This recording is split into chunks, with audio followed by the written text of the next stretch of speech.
चलिए दोस्त, हेलो दोस्तों, कैसे हैं आप सभी लोग? अच्छे होंगे आशा करता हूँ, है कि नहीं? चलो चलो मम्मी चलो, एक बार ले चलो, हमें माता रानी के दरबार ले चलो। चलो भाई, हम लोग आज पढ़ने वाले हैं।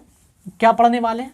तो हम लोग अपने कॉन्स्टिट्यूशन को आगे की ओर पढ़ाने वाले हैं। और कल हम लोग जो प्रेसिडेंट रूल होता है या राष्ट्रपति शासन होता है उसके बारे में हम लोग पढ़ रहे थे और उसी को आगे की ओर कंटिन्यू करेंगे। ठीक है दोस्त, तो चलिए तो हम लोग क्या पढ़ेंगे? राष्ट्रपति शासन के बारे में पढ़ रहे थे। जो राष्ट्रपति शासन होता है इसके बारे में हम लोग पढ़ रहे थे। काफ़ी चीज़ें हम लोगों ने प्रेसिडेंट रूल के बारे में पढ़ ली थी।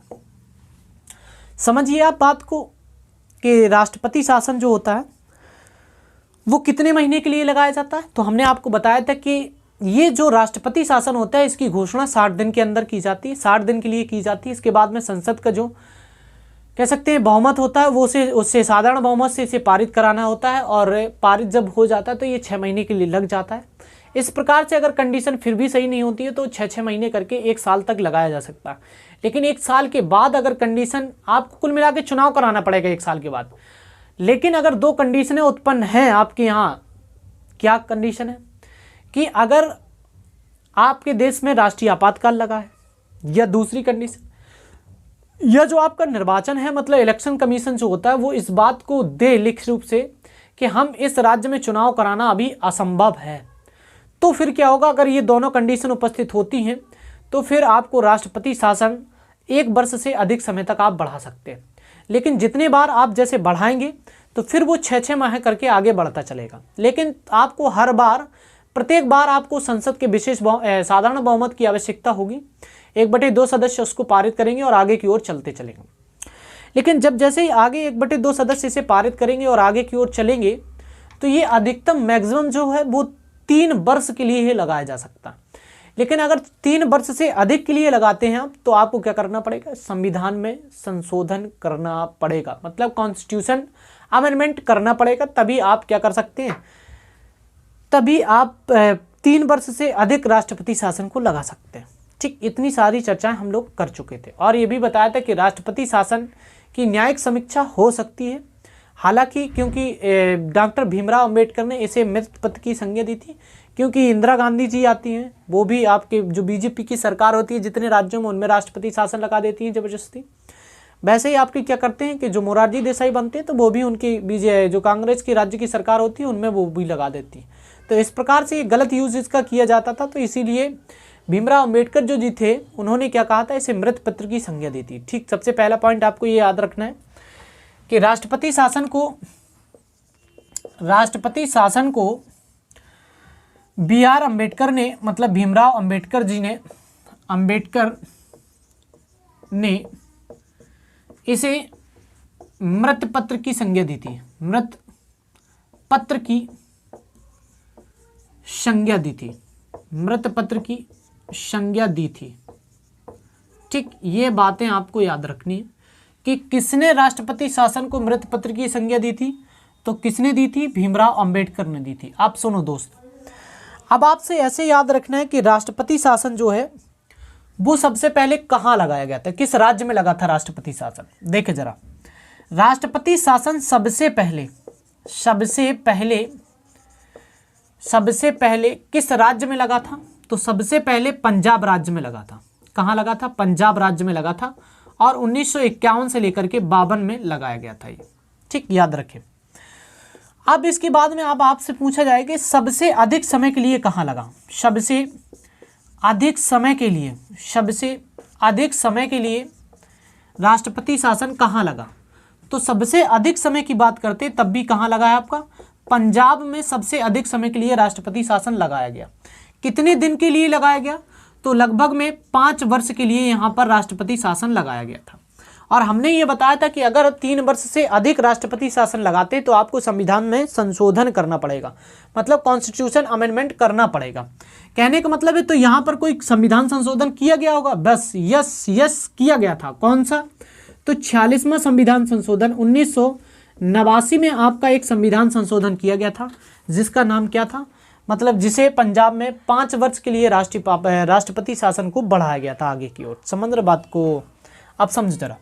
अब अगर आपसे ये कहा जाए कि सबसे कम समय के लिए राष्ट्रपति शासन कहाँ लगा, सबसे कम समय के लिए राष्ट्रपति शासन कहाँ लगा, तो याद रखिए कर्नाटक में लगा था। कहाँ पर लगा था? कर्नाटक में लगा था। कर्नाटक में कब लगा था? तो याद रखें 7 दिन के लिए लगाया गया था। कितने दिन के लिए? 7 दिन के लिए। मतलब यहाँ पर जो है वो 10/10/1990 में लगाया गया था। 10/10/1990 में। कहाँ तक? 17/10/90 तक। 17/10/90 तक ये राष्ट्रपति शासन को लगाया गया था। जबकि हम पंजाब की बात कर रहे थे तो 1987 से लेकर के ये 92 तक राष्ट्रपति शासन को लगाया गया था। ठीक, याद रखना आपको। लेकिन अब हम लोग बात करने वाले हैं किसकी, कि सबसे अधिक बार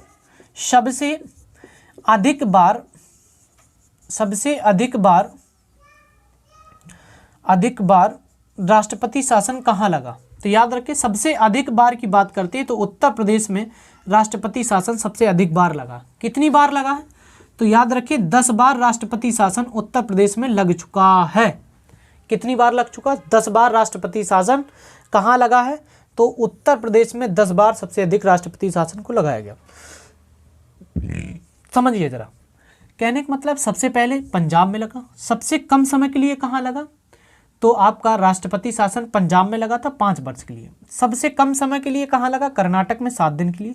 सबसे अधिक बार कहाँ लगा? तो आपका कहाँ लगा सबसे अधिक बार? आपके उत्तर प्रदेश में 10 बार राष्ट्रपति शासन लग चुका है।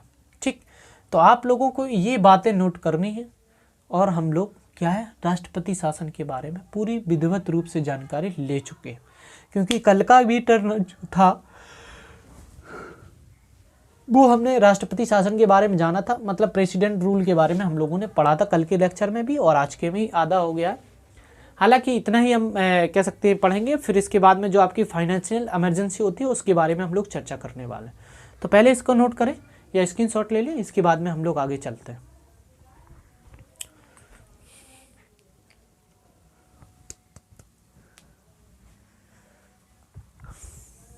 चलिए दोस्त, तो ये इतना हो गया ना कि राष्ट्रपति शासन सबसे अधिक बार कहाँ लगा। तो उत्तर प्रदेश में लगा। कितनी बार लगा? 10 बार लगा। सबसे पहले कहाँ लगा? पंजाब में लगा। कब लगा? 1951 में लगा। इसके बाद में अगर आपसे पूछा जाए कि मृत्यु पत्र की संज्ञा किसने दी राष्ट्रपति शासन को, तो किसने दी? आपके BR अम्बेडकर ने मृत्यु पत्र की संज्ञा दी थी, है ना। इन बातों को आपको याद रखना है और सारी चीज़ें हमने आपको बता दी हैं कहाँ पर कौन सी चीज़ होती है, इसके बारे में आप लोगों को याद रखना। ठीक, अब हम लोग बात करने वाले हैं किसकी? फाइनेंशियल इमरजेंसी की, मतलब वित्तीय आपातकाल। वित्तीय आपातकाल के बारे में हम लोग पढ़ने वाले हैं। वित्तीय आपातकाल, ठीक, ये आपके जो आर्टिकल होता है वो कौन से आर्टिकल में है? तो याद रखिए इसका आर्टिकल 360 है। कितना है? 360, मतलब 360 में आर्टिकल में फाइनेंशियल इमरजेंसी की बात है। लेकिन बात करने वाले हम किसकी? हमने जैसे आपातकाल के बारे में बताया था, तो आपातकाल कितने प्रकार के बताए थे? 3 प्रकार के। एक तो आपका नेशनल इमरजेंसी होती है। कौन सी? नेशनल इमरजेंसी होती है। फिर इसके बाद में आपको बताया था कि प्रेसिडेंट रूल होता है। फिर इसके बाद में बताया कि जो आपकी फाइनेंशियल इमरजेंसी होती है उसके बारे में बताया। आर्टिकल देखो क्या बताया था, 52, 56 और 60। कहने का मतलब है कि 4 का अंतर लेकर के हम चलते हैं तो हमें याद हो जाता है। मतलब 352, कहने का मतलब 52, 56 और 60, सभी में 3 ऐड कर दें। 352, 356 और 360। इस प्रकार से इन बातों को हमें ऐड कर देना है। मतलब 352 में नेशनल इमरजेंसी है, 356 में राष्ट्रपति रूल है जो प्रेसिडेंट रूल है। इसके बाद में 360 में क्या है? आपका फाइनेंशियल इमरजेंसी। इन तीनों के बारे में हम लोग पढ़ चुके हैं कि नहीं? मतलब इन तीनों के बारे में हम लोग नोट कर रहे थे और एक एक के बारे में हम लोग पढ़ रहे थे, जो कि लास्ट टॉपिक आपका फाइनेंशियल इमरजेंसी ही बचता है जिसके बारे में हम लोग पढ़ रहे थे। ठीक, देखे ज़रा, अब हम लोग बात करने वाले हैं कि राष्ट्रीय वित्तीय आपातकाल की घोषणा कौन करता है। याद रखें, वित्तीय आपातकाल की घोषणा कौन करता है? तो घोषणा की अगर हम बात करें तो घोषणा करेगा कौन? राष्ट्रपति करेगा। लेकिन क्या राष्ट्रपति अपनी इच्छा से कर सकता है? नहीं।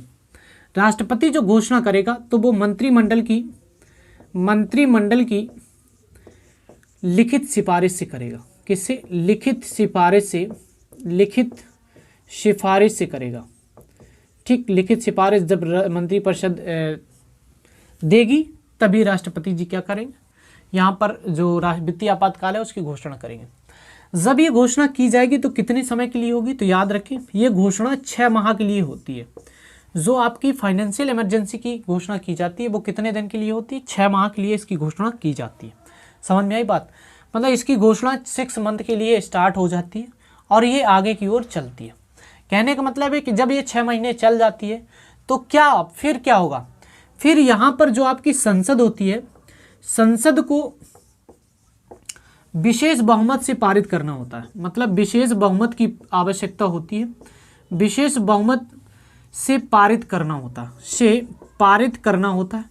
जब संसद इसे विशेष बहुमत से पारित कर देती है, साधारण बहुमत लिखना आपको, क्या साधारण बहुमत से पारित कर देती है, मतलब 1/2 सदस्यों से संसद पारित कर देती है। पहली बात तो 6 महीने में ये देखती है कि सही लगा है कि नहीं, अगर सही लगा है तो ठीक है, अगर नहीं लगा है तो पारित नहीं करेगी, खत्म हो जाएगा। कहने का मतलब कि 6 महीने के लिए लागू की जाती है। लेकिन याद रखें अगर 6 महीने में ये कंडीशन सही नहीं हुई तो फिर से 6 माह के लिए वित्तीय आपातकाल लग जाता है। लेकिन फिर भी 6 महीने में नहीं हुई कंडीशन सही तो फिर भी 6 महीने तक लग सकती है फाइनेंशियल इमरजेंसी। तो ये अधिकतम कितने समय तक लग सकती है, तो याद रखिए इसे अनंत काल समय तक या जो होगा वो हम इसे वित्तीय आपातकाल को लगा सकते हैं। मतलब जब तक हमारे देश की कंडीशन सही नहीं होती है तब तक हम वित्तीय आपातकाल की घोषणा बराबर करते रहेंगे। लेकिन याद रखें कि जैसे आपको राष्ट्रपति शासन को यहाँ संसद के बहुमत की आवश्यकता होती है, मतलब हर बार अगर 6 महीने आप टाइम पीरियड बढ़ाएंगे तो आपको संसद के बहुमत की आवश्यकता होती थी। लेकिन इसमें फाइनेंशियल इमरजेंसी में ऐसा कुछ नहीं है। मतलब आपको यहाँ कह सकते हैं इसकी ज़रूरत नहीं होती किसकी संसद कैसे के पारित करे। एक बार अगर पारित हो गया तो वो हमेशा के लिए चलता रहेगा, जब तक देखते हैं देश में कंडीशन सही नहीं है तब तक इसमें कर सकते हैं। ठीक, अब याद रखें कि वित्तीय आपातकाल की घोषणा के दौरान होता क्या है, मतलब किस कंडीशन में वित्तीय आपातकाल की घोषणा लागू की जाती है। इसको नोट कर लो यार, हमने तो मिटा दिया। चलो भाई मिटा दिया तो कोई बात नहीं, आप लोगों ने नोट कर लिया होगा। अगर नोट नहीं किया तो फिर आगे और बढ़ें। देखो भाई अब हम लोग बात करने वाले हैं किसकी बात करेंगे अब हम, मतलब वित्तीय आपातकाल किस कंडीशन में लगता है। देखिए वित्तीय आपातकाल की जो कंडीशन होती है, जब देश की अर्थव्यवस्था मंदी की चपेट में आ जाती है, चपेट में आ जाती है। कहने का मतलब है कि जब देश में अर्थव्यवस्था क्या होती है, मंदी में चली जाती है, या देश की आर्थिक स्थिति या फाइनेंशियल कंडीशन, आर्थिक स्थिति क्षीण हो जाती है तो क्या होता है, आपके देश में फाइनेंशियल इमरजेंसी लगाई जाती है। ठीक है, याद रखें कब लगाएंगे, 2 या आपकी अर्थव्यवस्था मंदी की चपेट में चली जाए या आर्थिक स्थिति क्षीण हो जाए। कहते नहीं यार कि चलो मॉल चलते हैं और बहुत सारे कपड़े खरीद के लाएंगे, तो वो क्या कहता है व्यक्ति, भैया हमारी आर्थिक स्थिति सही नहीं है। आर्थिक स्थिति का मतलब है कि उसके पास पैसा नहीं है, नहीं कहते आर्थिक तंगी चल रही है, मतलब हमारे पास पैसा नहीं है इसलिए हम क्या बोलते हैं कि आर्थिक तंगी चल रही है। अर्थ का मतलब क्या होता है, पैसा, धन की ज़रूरत। मतलब जहाँ पर धन की कमी हो जाती है वहाँ पर आर्थिक स्थिति क्षीण हो जाती है या अर्थव्यवस्था मंदी की चपेट में हो जाती है। मतलब जब देश में पैसा नहीं बचता है तो आर्थिक मंदी की चपेट में आ जाती है अर्थव्यवस्था। तो याद रखें जैसे कि आपने देखा होगा कोरोना काल के दौरान जो थी प्रत्येक व्यक्ति के पास आर्थिक कमजोरी हो गई, मतलब आर्थिक स्थिति सही नहीं थी।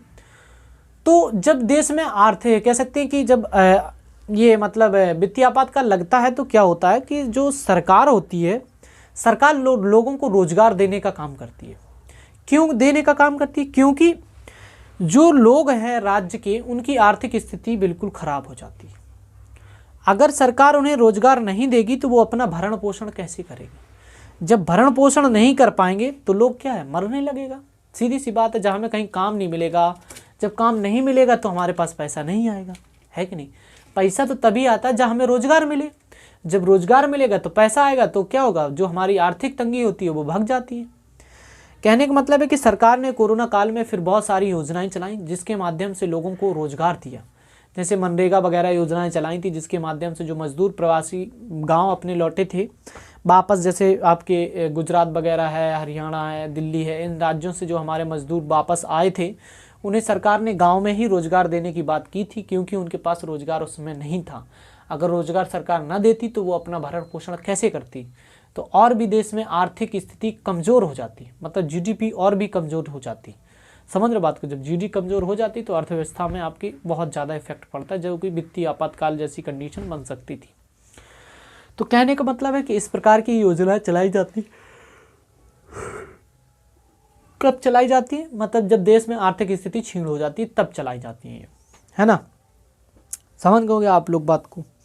तो याद रखिए कि जब आपकी कह सकते हैं, जब आपकी वित्तीय आपातकाल लग जाता है तो फिर क्या होता है भाई?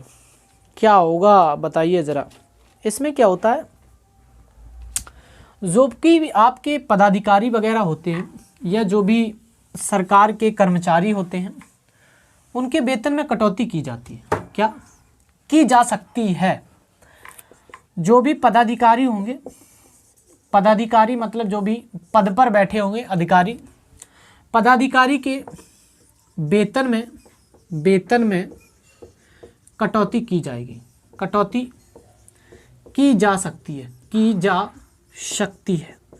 ऐसा नहीं कि कर ही सकती है, लेकिन सरकार कर भी सकती है, नहीं भी कर सकती है ना? दोनों कंडीशन है कि आप जैसे सरकारी मास्टर हैं तो हो सकता है कि आपके वेतन को कटौती कर दी जाए, कि 1 महीने का वेतन ना दिया जाए। हो सकता है कि ऐसा भी हो सकता है कि आपके आधे, मतलब अगर आपकी 40,000 सैलरी है तो हो सकता है 20,000 आपको दे दी जाए, 20,000 की कटौती कर ली जाए। कब कर ली जाएगी? जब वित्तीय आपातकाल जैसी कंडीशन आ जाती, तब इस प्रकार की कंडीशन उत्पन्न होती हैं। ठीक है, बात समझ में आ रही? तो कई बार आपने देखा होगा, जैसे उत्तराखंड में एक बादल फट गया था, उस समय भी क्या किया गया था, वित्तीय आपात मतलब जो कंडीशन थी वहाँ पर वेतन को काटा गया था। लोगों की जो भी पदाधिकारी वगैरह थे उनके वेतन को काट लिया गया था, है ना? क्योंकि वहाँ पर बहुत सारी दिक्कतें आ रही थी, इसलिए काटा गया था।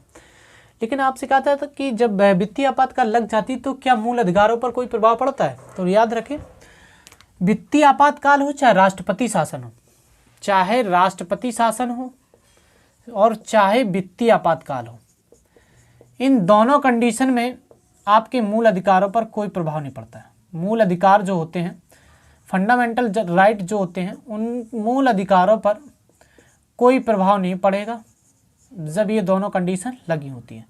कोई प्रभाव नहीं पड़ता, वो स्वतः क्या रहते हैं, ऐसे ही चलते रहते हैं। लेकिन जो आपकी नेशनल इमरजेंसी होती है, मतलब राष्ट्रीय आपातकाल होता है, तो राष्ट्रीय आपातकाल जैसे ही लगता है तो आपके जो मूल अधिकार होते हैं वो निलंबित कर दिए जाते हैं, है ना? याद रखें, आपको पता होगा कि मूल अधिकार क्या होते हैं, निलंबित हो जाते हैं, जिसके बारे में हम लोगों ने चर्चा की थी।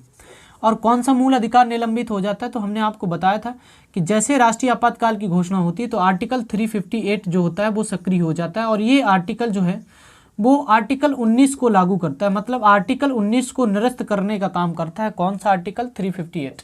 फिर हमने बताया था कि जो 359 है, ये आर्टिकल भी मूल अधिकारों को निलंबित करने का काम करता है, लेकिन ये आर्टिकल तभी सक्रिय होता है जब राष्ट्रपति क्या करता है, नोटिफिकेशन जारी करता है। क्या करेगा? नोटिफिकेशन जारी करता है, तभी इस प्रकार के जो आपके मूल अधिकार होते हैं वो निलंबित होते हैं। मतलब 19 आर्टिकल के अलावा भी और सारे आर्टिकलों को निलंबित किया जा सकता है। लेकिन हमने आपको बताया था, चाहे राष्ट्रीय आपातकाल लग जाए, चाहे कोई भी आपातकाल लग जाए आपके भारत देश में, लेकिन अगर जो आपके आर्टिकल कौन कौन से हैं, आर्टिकल 20 और 21, इन 2 आर्टिकलों को किसी भी कंडीशन में आपसे नहीं छीना जा सकता, है कि नहीं? कोई भी आपातकाल लग जाए, कोई भी कुछ भी हो जाए, लेकिन आपसे कभी भी आर्टिकल 20 और 21 को नहीं छीना जाएगा। ये आपको बताई गई थी बात, है ना? तो ये हम लोगों ने फाइनेंशियल इमरजेंसी वगैरह के बारे में या प्रेसिडेंट रूल के बारे में हम लोगों ने पढ़ा है ना। तो आप लोगों को ये सब नोट करना है, फिर हम आगे की ओर कुछ और बताते हैं जिसके बारे में हम लोग कल पढ़ेंगे या आज भी कुछ अभी और टॉपिक कर सकते हैं। नोट करें।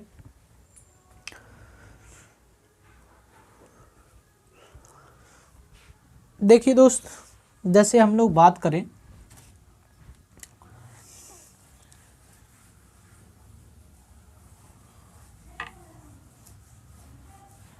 अगर हम बात करें राष्ट्रपति के बारे में, देखिए राष्ट्रपति के अब हम बारे में बात करने वाले हैं कि जो आपका राष्ट्रपति होता है, राष्ट्रपति, इनके बारे में हमने आप लोगों को एक ट्रिक बताई भी थी। ठीक, कौन कौन सी ट्रिक बताई थी? राजू ने, राधा, और आप जिसने नहीं देखी है वो एक वीडियो पड़ा हुआ है राष्ट्रपति को याद करने की ट्रिक में, वो आप याद करें और फिर यहाँ पर हम लोग देखेंगे। तो कहने का मतलब है कि राष्ट्रपति के बारे में देखेंगे, कौन सा राष्ट्रपति कब बना, कैसा राष्ट्रपति था, इनके बारे में हम लोग बात करते हैं। ठीक, चलिए देखिए, अगर आपसे क्वेश्चन पूछा जाए कि सबसे अधिक समय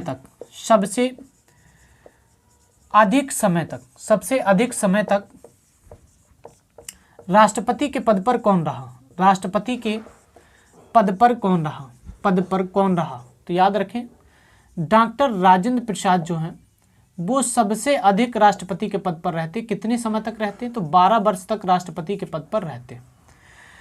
फिर इसके बाद में आपसे ऐसे भी क्वेश्चन इनके बारे में पूछा जा सकता है कि प्रथम राष्ट्रपति कौन थे, तो प्रथम राष्ट्रपति कौन थे, तो आपके प्रथम राष्ट्रपति डॉक्टर राजेंद्र प्रसाद बन जाते। ठीक, इसके बाद अगला पॉइंट ये मिलता है भैया, अब आपको मिलेगा डॉक्टर जाकिर हुसैन के बारे में, मतलब कि सबसे कम समय के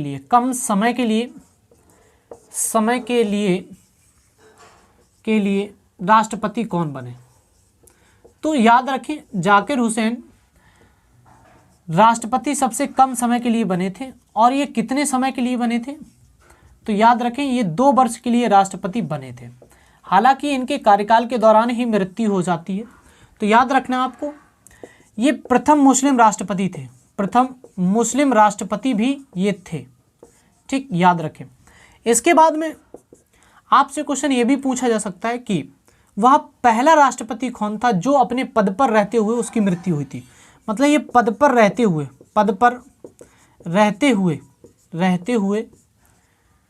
राष्ट्रपति की मृत्यु हुई थी। मतलब जाकिर हुसैन की मृत्यु हो जाती है, पद पर रहते हुए पहले व्यक्ति होते हैं। तो जैसे ही जाकिर हुसैन की मृत्यु होती है तो आपके उपराष्ट्रपति के रूप में जो व्यक्ति काम कर रहे होते तो वो आकर के बीबी गिरी एक उपराष्ट्रपति के पद पर तैनात हो जाए, मतलब राष्ट्रपति कार्यवाहक राष्ट्रपति के रूप में बन जाते हैं। अब याद रखें, हम लोग बात करते हैं बीबी गिरी के बारे में। बीबी गिरी के बारे में, बराह वेंकट गिरी के बारे में पढ़ें। तो जो बराह वेंकट गिरी होते हैं भैया, ये एक एकमात्र ऐसे राष्ट्रपति थे। कौन? बीबी गिरी। कैसे थे? ये निर्दलीय चुनाव लड़ने वाले थे। निर्दलीय राष्ट्रपति का चुनाव लड़ने वाले व्यक्ति थे। निर्दलीय राष्ट्रपति का चुनाव लड़ने वाले पहले व्यक्ति थे। कहने का मतलब है इनका कोई दल नहीं था, ये ऐसे ही खड़े हुए थे, किसी भी पार्टी से नहीं थे, ऐसे खड़े हुए और जीत भी गए थे राष्ट्रपति का चुनाव, है ना, याद रखें। तो यहाँ पर आपके बीबी गिरी भी हो जाते हैं। फिर इसके बाद अब याद रखें फ़खरुद्दीन अली अहमद के बारे में। फ़खरुद्दीन अली अहमद जो होते हैं, ये जो फ़खरुद्दीन अली अहमद थे, ये दूसरे राष्ट्रपति, मुस्लिम राष्ट्रपति थे। फ़खरुद्दीन अली अहमद के बाद फ़खरुद्दीन अली अहमद के बारे में देखें। अली अहमद, याद रखें ये दूसरे क्या थे? दूसरे मुस्लिम राष्ट्रपति थे। ठीक, मुस्लिम राष्ट्रपति थे। इसके अलावा ये राष्ट्रीय आपातकाल की जब घोषणा की गई थी, राष्ट्रीय आपातकाल जब लगाया गया, कब? 1975 में, तब ये राष्ट्रपति पद पर थे। ठीक, याद रखें। और ऐसे भी याद रखना है आपको कि ये दूसरे राष्ट्रपति थे जिनकी पद पर रहते हुए मृत्यु हुई थे। दूसरे राष्ट्रपति थे जिनकी मृत्यु पद पर रहते हुए हुई थी, पद पर रहते हुए हुई थी। ठीक, ये भी याद रखना है आपको।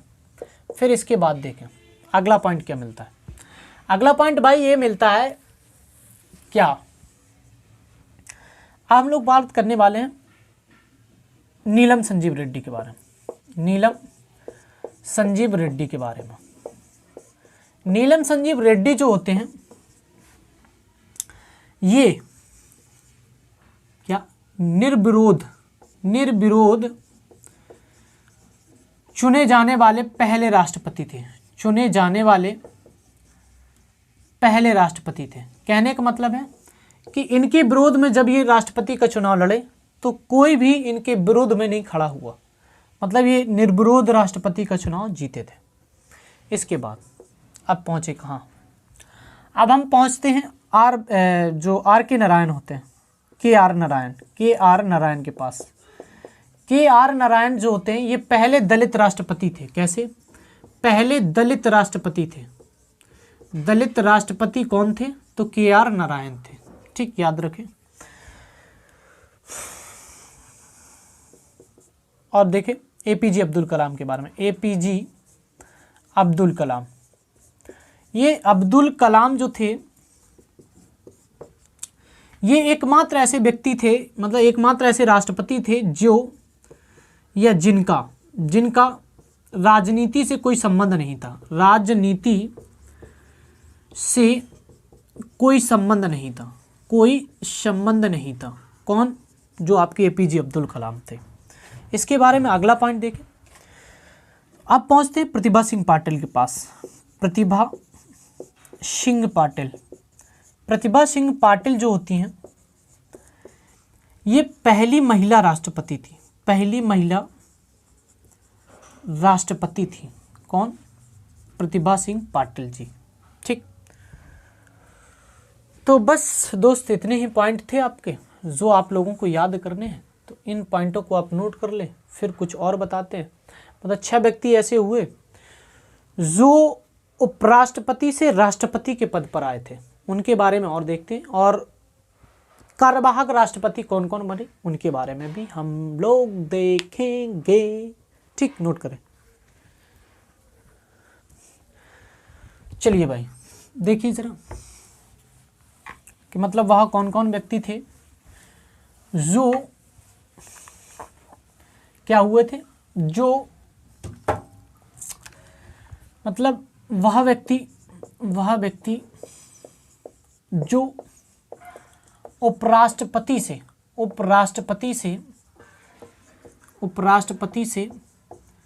राष्ट्रपति बने थे। राष्ट्रपति के लिए चुने गए थे। देखिए जरा कौन कौन थे। सबसे पहला सर्वपल्ली राधाकृष्णन जो होते हैं, राधाकृष्णन ये क्या होते हैं? ये भी एक उपराष्ट्रपति थे जो राष्ट्रपति के पद पर तैनात हुए थे।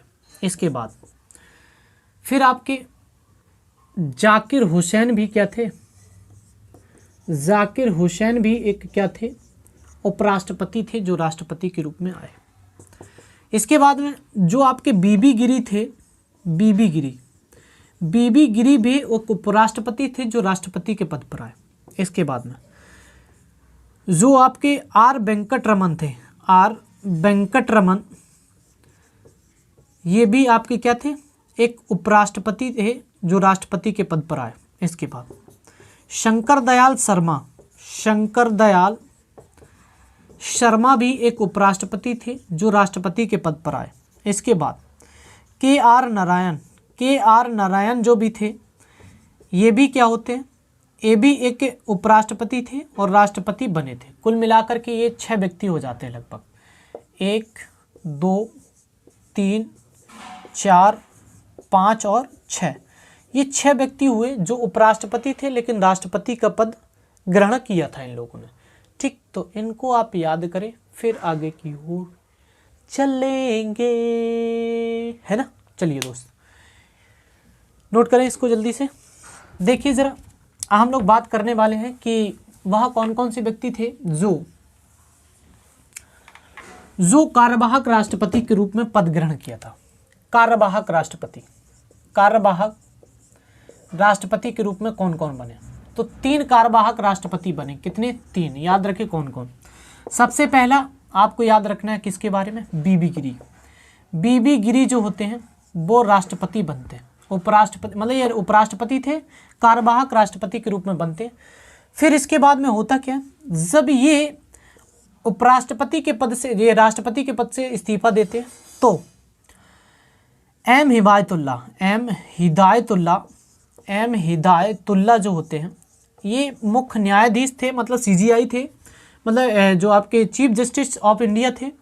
ये एम हिदायतुल्ला जो थे मुख्य न्यायाधीश थे, लेकिन ये कार्यवाहक राष्ट्रपति के रूप में चुने गए थे। जब इन्होंने इस्तीफा दिया, जब जाकिर हुसैन की मृत्यु होती तो ये उपराष्ट्रपति के पद से राष्ट्रपति के पद पर आते, लेकिन फिर इन्हें चुनाव लड़ना था राष्ट्रपति का, तो इन्होंने क्या किया, इस पद से इस्तीफा दे दिया। फिर ये जब इन्होंने इस्तीफा दिया तो ये कुछ समय के लिए एम हिदायतुल्ला राष्ट्रपति के पद पर पहुँचे। फिर इसके बाद में कुछ समय के बाद जब आपके फ़खरुद्दीन अली अहमद की मृत्यु हो जाती है तो आपके कौन उपराष्ट्रपति कार्यवाहक राष्ट्रपति बनते हैं?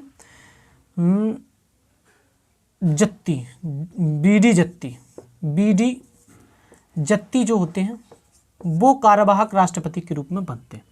ये 3 राष्ट्रपति मतलब कार्यवाहक राष्ट्रपति के रूप में बने थे। ठीक, याद रखना। तो ये आप लोगों का राष्ट्रपति टॉपिक होता है अब ख़त्म। समझ रहे बात को। कल से अब हम लोग उपराष्ट्रपति के बारे में पढ़ेंगे कि उपराष्ट्रपति कौन होता है, कैसे होता है, क्या नहीं होता है, क्या क्या चीज़ें होती हैं राष्ट्रपति के बारे में, इनके बारे में हम लोग पढ़ेंगे। समझ में आ रही बात आपको? तो दोस्त आज के लिए हम लोग इतना ही रखेंगे, लेकिन आप लोगों को करना क्या है कि चैनल को ज़्यादा से ज़्यादा लोगों में लाइक करना है, शेयर करना है और सब्सक्राइब करना है। ये बातें आपको नहीं भूलनी है दोस्त, ये बराबर आपको करता ही रहना है। समझ रहे बात को? लाइक, शेयर और कमेंट अवश्य करें। आपको वीडियो कैसा लगा, कैसा नहीं लगा, लेकिन जो हमने आपको एक राष्ट्रपति की ट्रिक वाला टॉपिक बताया उसको आपको याद करना है। तभी फिर ये पॉइंट आपको नोट करने हैं कि पहला राष्ट्रपति सबसे अधिक समय तक कौन बना, सबसे कम समय के लिए कौन बना। तो पहले आप उस वाले वीडियो को देखिए, फिर उसके समय पीरियड को देखिए कि कैसे कैसे समय आपको याद कराया गया उसमें। फिर इसके बाद में आप लोगों को ये पॉइंट पढ़ने हैं। ठीक, तो दोस्त आज के लिए हम लोग इतने ही रखेंगे। Thank you, all the best.